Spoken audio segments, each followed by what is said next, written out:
সুপ্রিয় শিক্ষার্থীবৃন্দ, অনলাইন ক্লাসে সবাইকে স্বাগত জানাচ্ছি। বীর মুক্তিযোদ্ধা অধ্যক্ষ Matiur Rahman academy school and কলেজের একাদশ ও দ্বাদশ শ্রেণীর শিক্ষার্থীদের ইংরেজি দ্বিতীয় পত্রের আজকে আমি কমপ্লিটিং সেন্টেন্সের উপর আলোচনা করতে যাচ্ছি। তো চলো কথা না বলিয়ে সরাসরি চলো আমরা বোর্ডে চলে যাই। কমপ্লিটিং সেন্টেন্স, যেটা নিয়ে তোমাদের নতুন করে বলার কিছু নেই, তোমরা জানো। কমপ্লিটিং সেন্টেন্সে 10টি সেন্টেন্স থাকবে। 10টি সেন্টেন্স থাকবে আংশিক, ইনকমপ্লিট করা থাকবে, অপূর্ণ থাকবে। সেই সেন্টেন্সটাকে তোমাকে কিছু নিয়ম অনুসরণ করে কমপ্লিট করতে হবে। 10টা সেন্টেন্সের জন্য তোমার নম্বর বরাদ্দ থাকবে 5, অর্থাৎ এক একটা সেন্টেন্সে তুমি হাফ করে মার্কস পাবে, অর্ধেক করে 10টা সেন্টেন্সে 5 নাম্বার পাবে। তো আমরা আলোচনায় যাই। আজকে আমি কমপ্লিটিং সেন্টেন্সের কন্ডিশনালস বিষয়টা আলোচনা করতে যাচ্ছি। কন্ডিশনালস যে চ্যাপ্টারটা রয়েছে, একটু যদি মাথায় একটু ঢোকালেই কমপ্লিটিং সেন্টেন্সের একটা মাস্ট অবশ্যই 1 নাম্বার পাবে। ইভেন কোনো পরীক্ষা দেখা যায় একটার অধিক সেন্টেন্স হয় কমপ্লিটিং থেকে থাকে, কন্ডিশনাল থেকে থাকে। এই কন্ডিশনালের ফার্স্ট কন্ডিশন যেটা if plus present. If plus present যদি থাকে তাহলে পরের যে সেন্টেন্সটা আমি সেটা পূরণ করব কি দিয়ে? প্রেজেন্ট অথবা ফিউচার টেন্সে। প্রথম অংশটা যদি ইফের সাথে প্রেজেন্ট টেন্স যুক্ত থাকে তাহলে আমি দ্বিতীয় অংশটাকে প্রেজেন্ট অথবা ফিউচার টেন্স দিয়ে পূর্ণ করব। রুলসটা খাতায় লিখতে থাকো তোমরা। তাহলে ইফের সাথে আমি একটা উদাহরণ দিয়েছি, if it rains. If it rains, যদি বৃষ্টি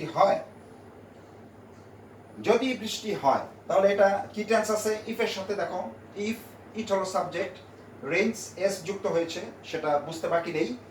প্রেজেন্ট টেন্সে একমাত্র সাবজেক্ট যদি থার্ড পারসন সিঙ্গুলার হয় তাহলে বারোর সঙ্গে এস বা ইএস যুক্ত হয়। এখানে রেইনের সাথে এস যুক্ত হয়েছে, তার মানে এটা বোঝা যাচ্ছে present indefinite tense. Present indefinite টেন্সে তাহলে আমি এখানে লিখেছি ইফের সাথে যদি প্রেজেন্ট টেন্স থাকলে পরের সেন্টেন্সটা আমি প্রেজেন্ট অথবা ফিউচার টেন্সে পূর্ণ করব। পরের সেন্টেন্সটা আমি লিখেছি we shall not play today. Future tense হয়েছে, we shall not play today. If it rains, যদি বৃষ্টি হয় আমরা খেলবো না। এমন করে আমি আরেকটা উদাহরণ দিতে পারি, ইফ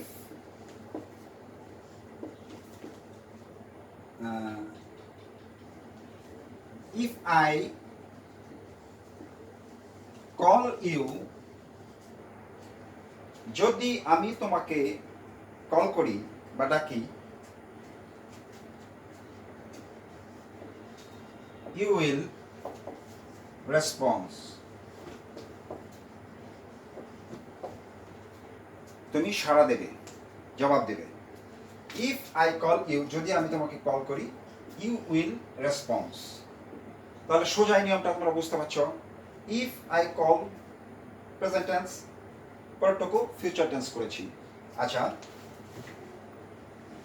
আরো উদাহরণ দেওয়া যেতে পারে।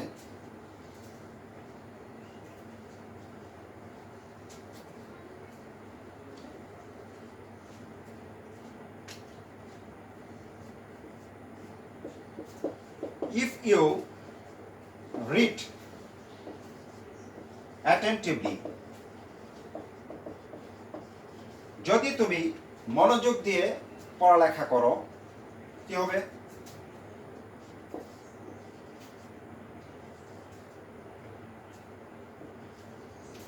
You can succeed, তাহলে তুমি সফল হতে পারো। যদি মনোযোগ দিয়ে পড়ালেখা করো তুমি সফল হতে পারো। You will succeed.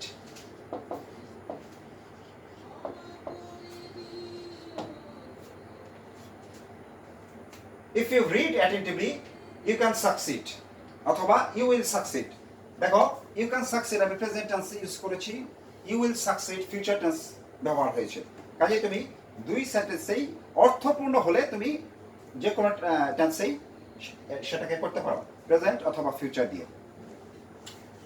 এখন আমি কন্ডিশনালের দ্বিতীয় কন্ডিশনে যাচ্ছি। তাহলে আমরা first কন্ডিশনালটা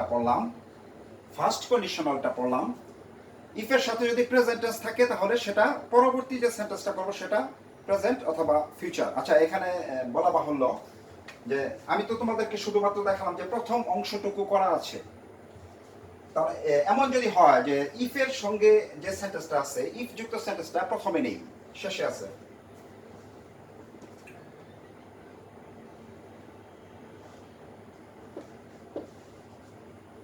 You take exercise. You take exercise. If যদি এমন থাকে, you take exercise, if দিয়ে তারপরে তোমার শূন্যস্থানটা দেয়া আছে, ইনকমপ্লিট অংশটুকু দেয়া আছে, তখন তোমাকে অনুসরণ করতে হবে। ওই যে আগে দেখিয়েছিলাম তোমাকে, ইফ এর সাথে যদি প্রেজেন্ট টেন্স হয় তাহলে পরের অংশটা প্রেজেন্ট অথবা ফিউচার হবে। আর এখানে নিয়মটা উল্টা হয়ে যাচ্ছে যে ইফ অংশটা পরে চলে গেছে, যে পরবর্তী যে অংশটা ছিল প্রেজেন্ট অথবা ফিউচার, সেটা আগে এখানে আসছে। এখানে আসছে ইউ টেক এক্সারসাইজ, তুমি ব্যায়াম করো, তুমি ব্যায়াম করো। ইফ যদি want, if you want sound health,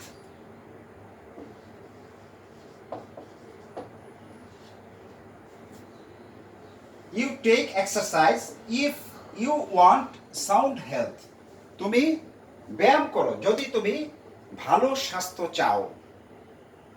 তাহলে দেখতে পাচ্ছ যে ইফ যুক্ত অংশটা শুধুমাত্র যে প্রথমেই বসবে এমন কোনো নিয়ম নেই, সেটা পরবর্তী অংশ বসতে পারে। সেই ক্ষেত্রে তোমাকে বুঝতে হবে যে যে অংশটা প্রশ্নে তোমার দেয়া আছে সেই অংশটা কোন টেন্সে আছে। ইফের সাথে এটা প্রেজেন্ট টেন্স আছে, ইউ টেক ভার্বের প্রেজেন্ট ফর্ম, প্রেজেন্ট টেন্স আছে। তাহলে আমি নিয়ম শিখিয়েছি যে পরবর্তী অংশটা প্রেজেন্ট অথবা ফিউচার হবে যদি প্রথম অংশটা ইফের সাথে প্রেজেন্ট টেন্স হয়। ঠিক আছে? তাহলে ইফের সাথে আমি দিলাম if you want sound health, present tense দিয়ে দিলাম একটা, পরের অংশটা যেহেতু প্রেজেন্ট টেন্স আছে। আচ্ছা, একটা বুঝাচ্ছি তো তোমাদেরকে, ইফের সাথে প্রেজেন্ট যদি তুলনামূলকভাবে সবসময় কম্পারেটিভ স্টাডিটা মাথায় ক্যাচ করে ভালো, তুলনামূলকভাবে যদি আমি সেকেন্ড কন্ডিশনটা আলোচনা করি তুমি আরো ক্লিয়ার হতে পারবে। ইফের সাথে আগেরটা পড়েছিলাম ইফের সাথে প্রেজেন্ট টেন্স থাকলে, এখন পড়বো ইফের সাথে যদি পাস্ট ইনডিফিনিট থাকে। ইফের সাথে যদি পাস্ট ইনডিফিনিট থাকে, দুঃখিত, ইফের সাথে যদি পাস্ট ইনডিফিনিট থাকে তাহলে আমাকে বাকি অংশটুকু পূরণ করতে হবে পাস্ট কন্ডিশনাল দ্বারা। পাস্ট কন্ডিশনাল, পাস্ট কন্ডিশনাল কি প্রশ্ন করতে পারো, স্যার পাস্ট কন্ডিশনাল চিনলাম না। চিনো তোমরা, এগুলো হচ্ছে would, could, should, might. Would, could, should, might এগুলোকে বলা হয় পাস্ট কন্ডিশনাল। সো যদি ইফের সাথে পাস্ট ইনডিফিনিট থাকে পরবর্তী অংশটা তোমাকে পাস্ট কন্ডিশনাল ব্যবহার করতে হবে। সরাসরি এখন আমি চলে যাই উদাহরণে। If I saw you, if I saw you, ইফের পরে সাবজেক্ট, সটা হচ্ছে ভার্বের দ্বিতীয় ফর্ম, পাস্ট ফর্ম। তাহলে এটা পাস্ট ইনডিফিনিট বোঝাই যাচ্ছে। ইফ আই স ইউ, যদি আমি তোমায় দেখতাম তাহলে কি হতো, আই কুড মিট ইউ, আমি যদি তোমায় দেখতাম আমি তোমার সাথে সাক্ষাৎ করতে পারতাম। If I saw you I could meet you. অর্থাৎ এখানে দেখো দ্বিতীয় সেন্টেন্সটা কন্ডিশনালটা কোথায় ইউজ হয়েছে, সাবজেক্ট আই, তারপর কুড, তারপর ভার্বের প্রেজেন্ট ফর্ম ইউজ হয়েছে। আমরা জানি উড, কুড, শুড, মাইট এরা মডেল হিসেবে ইউজ হয় এবং এদের পরে সবসময় ভার্বের প্রেজেন্ট ফর্ম ইউজ হয়। উড, কুড, শুড, মাইটের পরে সবসময় ভার্বের প্রেজেন্ট ফর্ম ইউজ হবে। তাহলে মিটটা হচ্ছে ভার্বের present form. If I saw you I could meet you.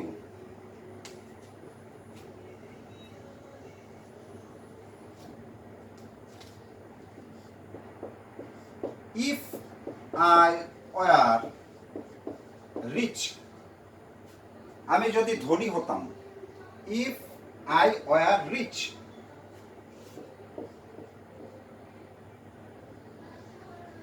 I could help the poor. If I were rich, I could help the poor. তাহলে if এর সাথে দেখা যাচ্ছে past tense, I could help the poor. Subject I লিখেছি, could লিখেছি conditional, help verb present form লিখেছি। আমি যদি ধনী হইতাম তাহলে গরিবদেরকে সাহায্য করতে পারতাম। ওকে, তাহলে আগেরটা দেখিয়েছিলাম আমি, ফার্স্ট কন্ডিশন হলো ইফ এর সাথে প্রেজেন্ট টেন্স থাকলে বাকিটা প্রেজেন্ট বা ফিউচার। এখন হলো সেকেন্ড কন্ডিশন হলো ইফ এর সাথে যদি পাস্ট টেন্স থাকে তাহলে সেখানে পাস্ট কন্ডিশনাল ইউজ করতে হবে। এই ক্ষেত্রে এই সেন্টেন্সের ক্ষেত্রেও ওই একই রোল। ইফ যুক্ত অংশটা যে সবসময় প্রথমেই বসবে এমন কোনো রোল নেই। এই অংশটা এখানে না থেকে, শেষে না থেকে, শুরুতেও থাকতে পারে। অর্থাৎ I could help the poor if I could help the poor, আমি দরিদ্রদেরকে সাহায্য করতে পারতাম if I were rich, যদি আমি ধরে দিতাম। এই অংশটা তোমার পূরণ করা থাকলো না, তখন তোমাকে ওই যে কন্ডিশনাল পাস্ট কন্ডিশনাল আছে I could help, past conditional কখন থাকে? if এর সাথে যখন পাস্ট ইনডিফিনিট টেন্স থাকে। এগুলো মাথায় রাখতে হবে যে if এর সাথে যদি পাস্ট ইনডিফিনিট থাকে তাহলে পাস্ট কন্ডিশনাল যুক্ত সেন্টেন্স বসবে, আর যদি সেন্টেন্সে পাস্ট কন্ডিশনাল যুক্ত সেন্টেন্স থাকে তাহলে বুঝতে হবে ইফ এর সাথে পাস্ট ইনডিফিনিট বসাতে হবে আমাকে। ওকে, দেন আরেকটা কন্ডিশনাল রয়েছে, সেটাকে থার্ড কন্ডিশন হিসেবে আমি বলতে চাচ্ছি। থার্ড কন্ডিশনটা কি হবে? থার্ড কন্ডিশন হলো ইফ এর সাথে যদি পাস্ট পারফেক্ট, ইফ এর সাথে যদি পাস্ট পারফেক্ট থাকে তাহলে কি হবে? ইফ এর সাথে পাস্ট পারফেক্ট থাকলে তোমাকে পারফেক্ট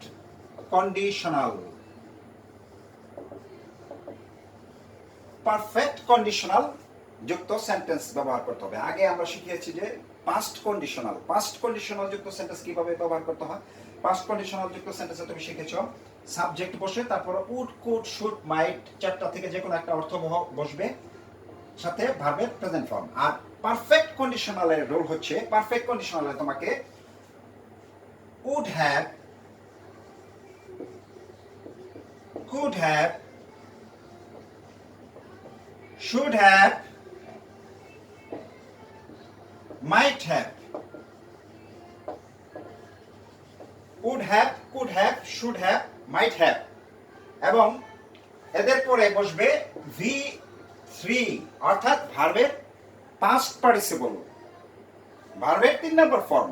ভার্বের কয়টা ফর্ম থাকে? Present form, past form, past participle form, 3টা ফর্ম থাকে ভার্বের। তাহলে would have, could have, should have, might have ভার্বের পাস্ট পার্টিসিপল। এই হলো পারফেক্ট কন্ডিশনাল। সাবজেক্টের পরে would have, could have, should have, might have যে কোনো একটা এবং ভার্বের পাস্ট পার্টিসিপল দিয়ে এই সেন্টেন্সটা পূর্ণ করতে হবে। রুলটা কি ছিল? ইফ এর সাথে যদি পাস্ট পারফেক্ট টেন্স থাকে তাহলে তোমাকে লক্ষ্য করতে হবে প্রশ্নে যে অংশটুকু দেয়া আছে সেটা কোন টেন্স। ইফ এর সাথে কি প্রেজেন্ট টেন্স আছে, নাকি পাস্ট ইনডিফিনিট আছে, নাকি পাস্ট পারফেক্ট আছে। তাহলে এক একটার জন্য এক এক নিয়ম। ইফ এর সাথে যদি প্রেজেন্ট থাকে তাহলে সেটা পরেরটা তুমি পূরণ করবা প্রেজেন্ট অথবা পাস্ট টেন্স দিয়ে। দুঃখিত, ইফ এর সাথে যদি প্রেজেন্ট থাকে তাহলে পরেরটা তুমি পূরণ করবে প্রেজেন্ট টেন্স অথবা ফিউচার টেন্স দিয়ে। আর যদি ইফ এর সঙ্গে যদি পাস্ট ইনডিফিনিট থাকে তাহলে পরেরটা পূরণ করবে পাস্ট কন্ডিশনাল দিয়ে, পাস্ট কন্ডিশনাল যুক্ত সেন্টেন্স দিয়ে। আর যদি ইফ এর সাথে পাস্ট পারফেক্ট টেন্স থাকে তাহলে তুমি পরেরটা পূরণ করবে পারফেক্ট কন্ডিশনাল দিয়ে। তাহলে পারফেক্ট কন্ডিশনাল সেন্টেন্সে কিভাবে ব্যবহার করতে হয় চলো তোমাদেরকে উদাহরণ দিয়ে শেখাই।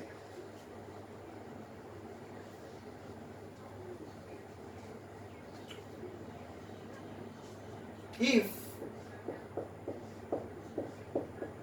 I had